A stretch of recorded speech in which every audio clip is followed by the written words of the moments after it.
वहां विस्तार को लाएंगे। मेरा मानना है कि प्रदेश के समग्र विकास के लक्ष्य को प्राप्त करने के लिए हम सभी को सामूहिक रूप से प्रयास करना होगा और विकसित और आत्मनिर्भर उत्तराखंड के सपनों को साकार कर सकते हैं। अभी फाइनेंस डिपार्टमेंट की 2 दिन पहले मैंने समीक्षा बैठक करी थी और बहुत सारे सेक्टरों में हम फाइनेंस में काफी अच्छा प्रदर्शन हमने किया है। कुछ में हमारी जो अपेक्षा थी उस अपेक्षा अनुरूप हम वहां पर थोड़ा सा पीछे रह गए।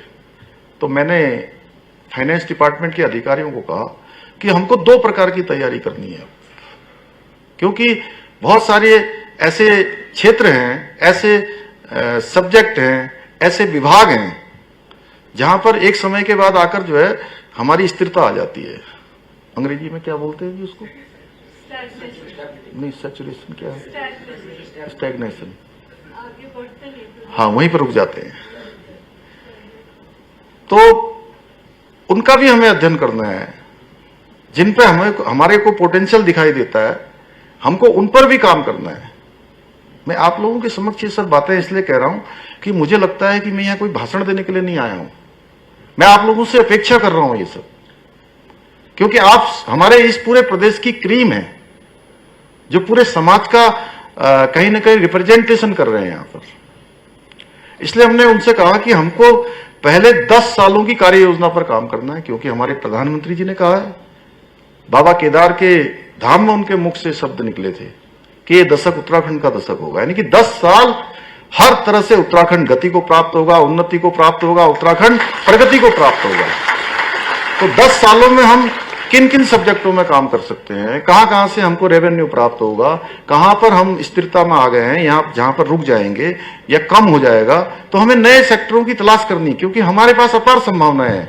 और इसके साथ साथ मैनाली जी, आप फाइनेंस डिपार्टमेंट के हो, इसलिए ये 2047 का जो आदरणीय प्रधानमंत्री जी ने विकसित भारत का संकल्प पूरे देशवासियों के लिए लिया है, उस संकल्प में भी हमको योगदान देना है।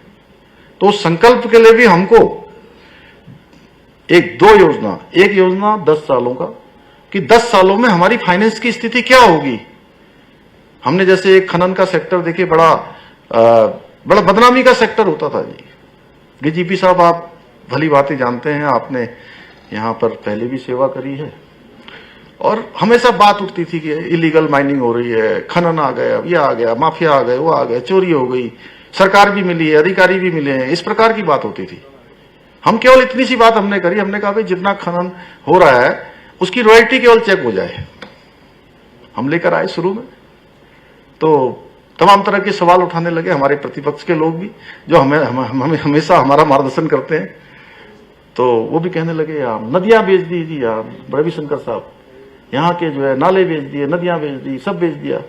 तो मैंने कहा भाई ये तो खनन विभाग के लोग पहले बताएं कि ये जो योजना लेकर आए हैं क्या नदियां बेच दी? तो नदियां कोई बेची नहीं। तो देखिए जी, खनन करने वाले, हमने कहा कुमाऊं मंडल, गढ़वाल मंडल और वन विकास निगम वही खनन करेंगे, लेकिन रोड पर क्या खनन आ रहा है, बाहर क्या बेचने जा रहा है, केवल उसको चेक होगा। रॉयल्टी कितनी है, रॉयल्टी कटवाई है कि नहीं कटवाई है, ये शुरू करा।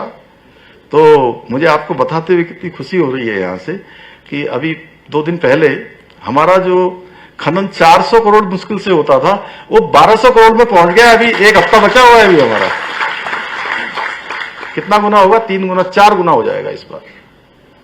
आप सोचिए जरा, जो 700-800 करोड़ का लॉस हो रहा था, वो कहां जा रहा था? कहीं तो जा रहा था, तो सरकार के खजाने में आ गया। मैं विधानसभा में बोला, मैंने कहा आप खनन पर बात करते हैं, आप थे उस दिन में जब रात में 12 बजे तक भाषण हुआ हमारा।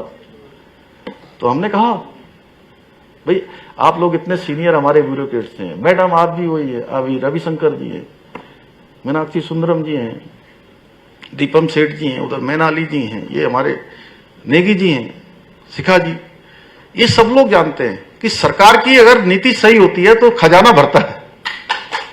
अगर सरकार की नीति खराब होगी तो खजाने पर खाली हो जाएगा। तो खजाना हमारा भर रहा है। तो ये केवल हम कर रहे हैं ऐसा नहीं है, जनता का भी पूरा आशीर्वाद है हमारे साथ। तो इसलिए हमने कहा कि 2047 तक की योजना मैंने उनको दिखाने के लिए कहा है कि जो विकसित भारत का संकल्प है 2047 तक आप हमको दिखाइए बनाकर। आप क्या क्या करेंगे? कहीं से हमारा रेवेन्यू कम होगा, किन्हीं क्षेत्रों में कम होगा, तो किन क्षेत्रों में हमको बढ़ाना है, उसकी भरपाई करनी है। जैसे हमारा जीएसटी कंपनसेशन खत्म हो रहा है, खत्म हो गया ना, खत्म हो गया। 5,000 करोड़ रुपया हमको मिलता था, तो उस 5,000 करोड़ की भरपाई कहीं ना कहीं से हमको करनी होगी। वो छोटी धनराशि नहीं है, लेकिन उसके बावजूद वो उस धनराशि की भरपाई करते हुए भी हम अभी फाइनेंस के क्षेत्र में अच्छा कर रहे हैं। इतना सबके बावजूद अच्छा कर रहे हैं। हमारे पड़ोसी देश में हिमाचल में देख लीजिए नेगी जी, आपने वहां पूरा जीवन लगाया। अभी वहां पर मुझे दिलीप जावलकर जी बता रहे थे परसों कि अगर वहां के मंत्री लोगों को दिल्ली जाना होता है प्लेन से, तो उसकी परमिशन मुख्यमंत्री से लेनी पड़ती है। मैं उस दिन गणेश जोशी जी और 3 मंत्री जो बैठे थे, मैंने कहा आप लोगों को तो परमिशन नहीं लेनी पड़ रही किसी चीज की।